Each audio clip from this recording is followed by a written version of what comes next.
This is Scott in Dominica with Don'tForgetToPackTheKids.com.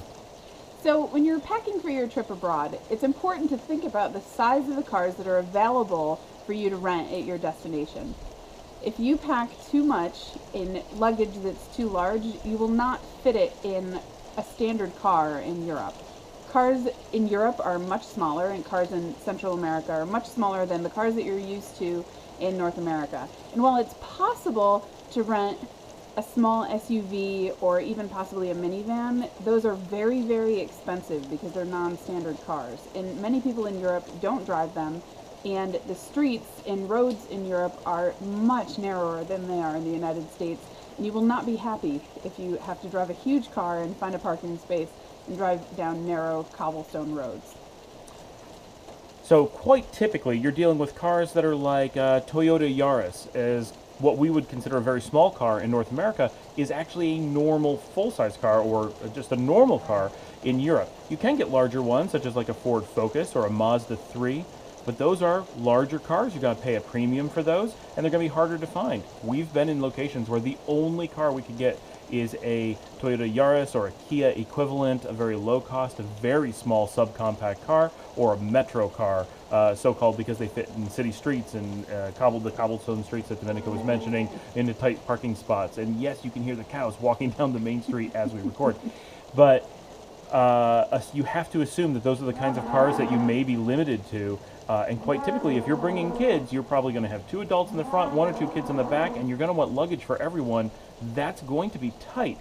So you're looking at probably 2 large pieces of luggage, 2 small pieces of luggage.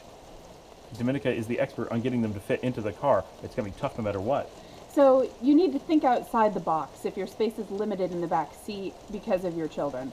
So for example, we have 2 kids, and we have learned that you can fit a hard-sided carry-on size suitcase underneath their feet. If you move up the passenger seat a little bit, you can get that suitcase down in the footwell, and then you can move the seat back so that the front seat passenger, which is me, is a little bit more comfortable. I have short legs, so that helps. But in some extreme cases, you can use bungee cords to put things in the trunk, but you don't want to be doing that for any amount of distance. You just need to plan ahead and keep your luggage small and keep it in containers, types of luggage, that are going to fit into a realistic trunk.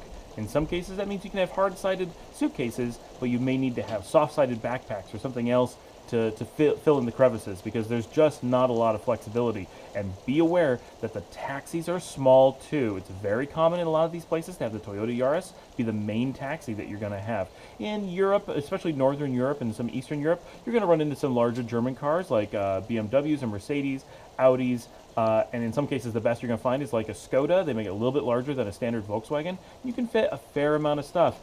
But if you're not careful, you're going to be struggling, and you don't want to be caught in a situation where you're headed to the airport and you have to catch a flight and you don't fit into it, and you have to leave some luggage behind because you haven't figured out what you're going to do.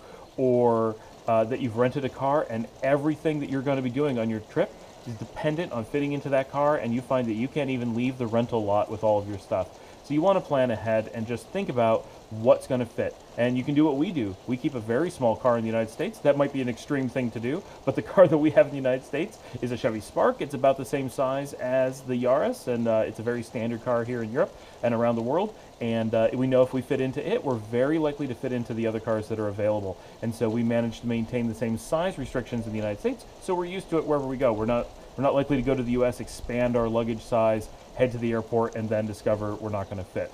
But be aware, if you're traveling with a family of 4, it is very easy to get onto an airliner with more luggage than you can take in a car. That is probably one of the biggest surprises that people are going to have coming to other countries, that your cars are that small that the airline is going to let you have more. So it's just something to think about. Take time, plan ahead, and be conscientious of the type of luggage that you're bringing and exactly how you're going to deal with it once you've arrived at your destination. This is Scott in Dominica with Don'tForgetToPackTheKids.com. Please leave a like, subscribe, and give us some comments about what you want to find out more about, what you want to see, and how much you love the cows who are coming by as we're recording. It's an entire herd coming there on the main street right by where our house is, so that just can't be avoided. Thanks.